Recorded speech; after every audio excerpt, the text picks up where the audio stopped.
Assalamualaikum warahmatullahi wabarakatuh. Perkenalkan kami peserta Latsar PPSDM Regional Bandung. Di sini kami akan menjelaskan tentang analisis isu global yaitu proxy war. Apa itu proxy war? Proxy war adalah merupakan perang perpanjangan tangan yang dilakukan satu pihak terhadap pihak lain dengan menggunakan pihak ketiga yang berasal dari dalam negara itu sendiri. Perang proksi dilakukan dengan memanfaatkan potensi konflik untuk menimbulkan instabilitas negara. Kini perang proksi juga sedang terjadi di Indonesia. Indonesia menjadi target perebutan negara asing karena kekayaan sumber daya alamnya. Di sini kami akan menganalisis isu kontemporer menggunakan metode Pantelik. Metode Pantelik merupakan metode pra-analisis untuk menganalisis isu-isu tentang proxy war dari 5 kolaborasi unsur stakeholder, yaitu segi pemerintah, pendidikan, bisnis, masyarakat, dan media. Isu kontemporer proxy war, hancurnya generasi muda Indonesia dengan budaya konsumtif internet, misal judi online, situs porno, dan game online. Kali ini saya akan menggunakan metode pandemik. Dari sisi government, pemerintah Indonesia melonggarkan ruang akses masuk ke situs-situs internet, meskipun sebagian sudah diblokir.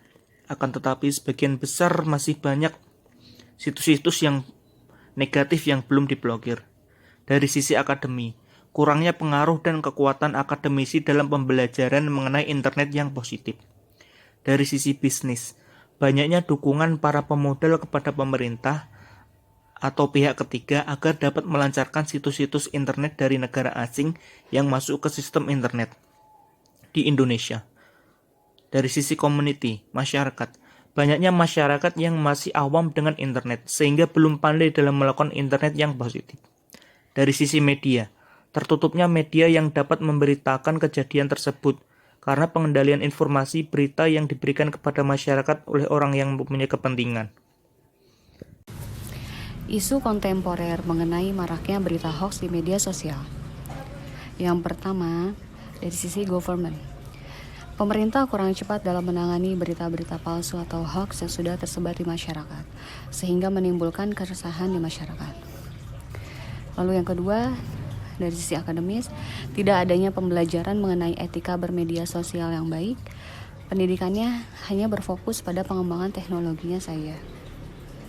Lalu yang ketiga, dari sisi bisnis, dengan adanya hoax, membuat pebisnis melakukan cara kurang baik untuk menjatuhkan lawan bisnisnya, sehingga terjadi persaingan yang kurang sehat antara pebisnis. Lalu yang keempat, community. Kelompok masyarakat selalu mengikuti tren saat ini. Seperti ketika ada suatu berita, mereka akan langsung berlomba-lomba menyebarkan berita tersebut dengan menggunakan akun pribadi masing-masing tanpa terlebih dahulu mencari kebenaran dari berita yang telah mereka sebarkan. Lalu yang kelima adalah media. Akses media yang mudah menyebabkan penyebaran berita hoax lebih cepat. Tidak adanya filter untuk berita-berita yang tersebar di media sosial menyebabkan berita hoax lebih mudah masuk dan sampai ke pembaca.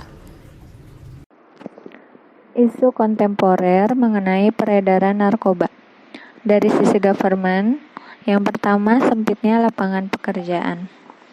Salah satu faktor penyebab maraknya peredaran narkoba adalah sempitnya lapangan pekerjaan, sehingga masyarakat menjadi gelap mata dan menjalankan bisnis haram tersebut.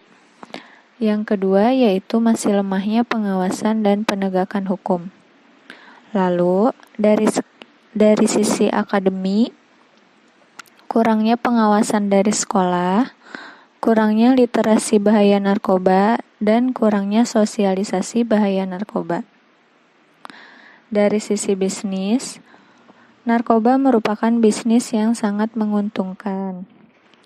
Dari sisi pengedar narkoba, barang narkotik tersebut untuk pasar Indonesia memiliki harga jual yang cukup tinggi, sehingga banyak yang tergiur dengan keuntungan besar tersebut. Selanjutnya, narkoba juga dianggap menjadi gaya hidup. Narkoba masih dianggap sebagai alternatif pelepas kepenatan dan sebagai booster untuk stamina.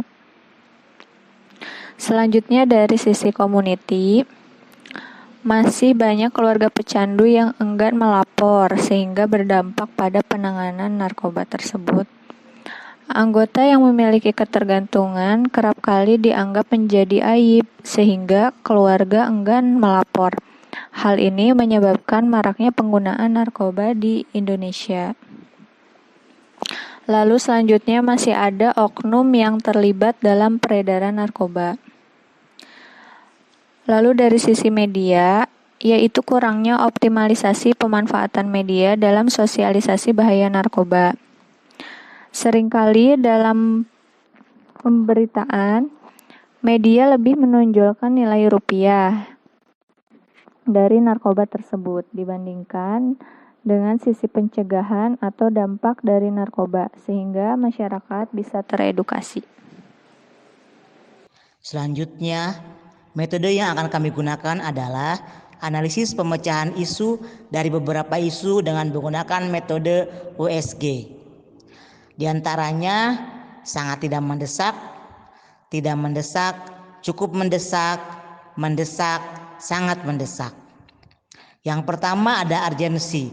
Seberapa mendesak suatu isu harus dibahas, dianalisis, dan ditindaklanjuti. Yang kedua, seriousness. Seberapa serius suatu isu harus dibahas, dikaitkan dengan akibat yang akan ditimbulkan. Yang ketiga, grow. Seberapa besar kemungkinan memburuknya isu tersebut jika tidak segera ditangani. Nah, dari isu kontemporer di sini, yang pertama ada hancurnya generasi muda Indonesia dengan budaya konsumtif internet.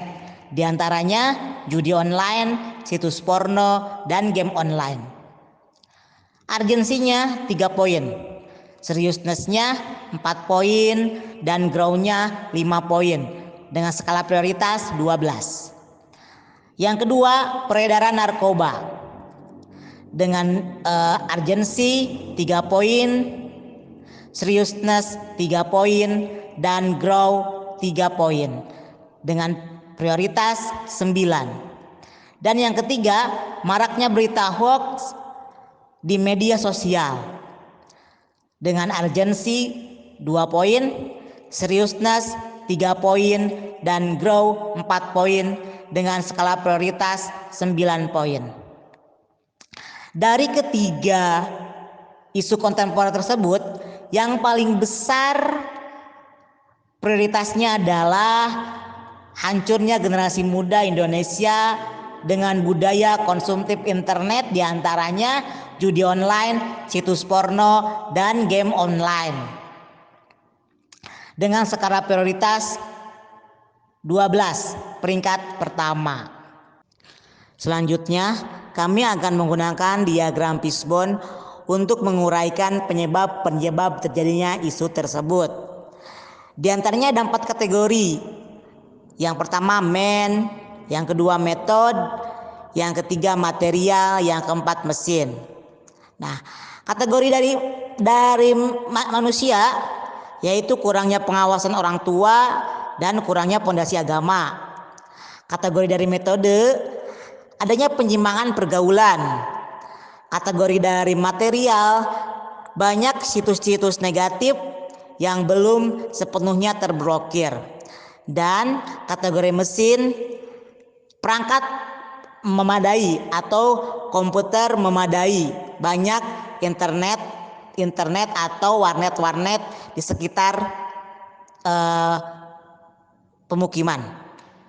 Nah, dari 4 kategori tersebut akan timbulnya atau akan mengakibatkan hancurnya generasi muda Indonesia dengan budaya konsumtif internet negatif. Selanjutnya, nyambung dari alternatif pemecahan metode SWOT yang di atas, yaitu yang pertama, generasi muda dapat mengembangkan diri dengan didukung teknologi informasi. Rasa ingin tahu generasi muda yang tinggi bila diikuti dengan pemanfaatan teknologi yang baik, maka akan banyak muncul inovasi. Yang kedua, memblokir situs yang tidak semestinya. Peran penting semua pihak untuk mengawasi generasi muda sangat penting. Ya. Kemudian yang ketiga, memberikan pendidikan terkait penggunaan teknologi informasi yang baik dan benar. Menanamkan nilai-nilai moral yang baik kepada generasi muda. Dan yang keempat, memberikan tindakan yang memberikan efek jera kepada generasi muda yang melanggar. Kemudian saya akan jelaskan alternatif lain untuk pemecah dari isu tersebut dengan menggunakan metode SWOT: Strength, Weakness, Opportunity, dan Threat. Strength, generasi muda memiliki semangat yang tinggi dan rasa ingin tahu akan perkembangan teknologi. Generasi muda tampil menggunakan teknologi informasi. Generasi muda penerus bangsa. Weakness, mudahnya mengakses situs yang tidak semestinya, mulai berkurangnya nilai etika dan moral. Opportunity, teknologi informasi terus berkembang. Internet sangat mudah diakses oleh semua kalangan. Teknologi dapat digunakan untuk mengembangkan diri. Threat, masuknya pengaruh budaya asing, kurangnya pendidikan, dan kurangnya pendidikan menghadapi dunia digital. Mungkin demikian presentasi dari kelompok kami. Mudah-mudahan apa yang kami presentasikan bermanfaat bagi semua pembaca. Bila taufiq wal hidayah, wassalamualaikum warahmatullahi wabarakatuh.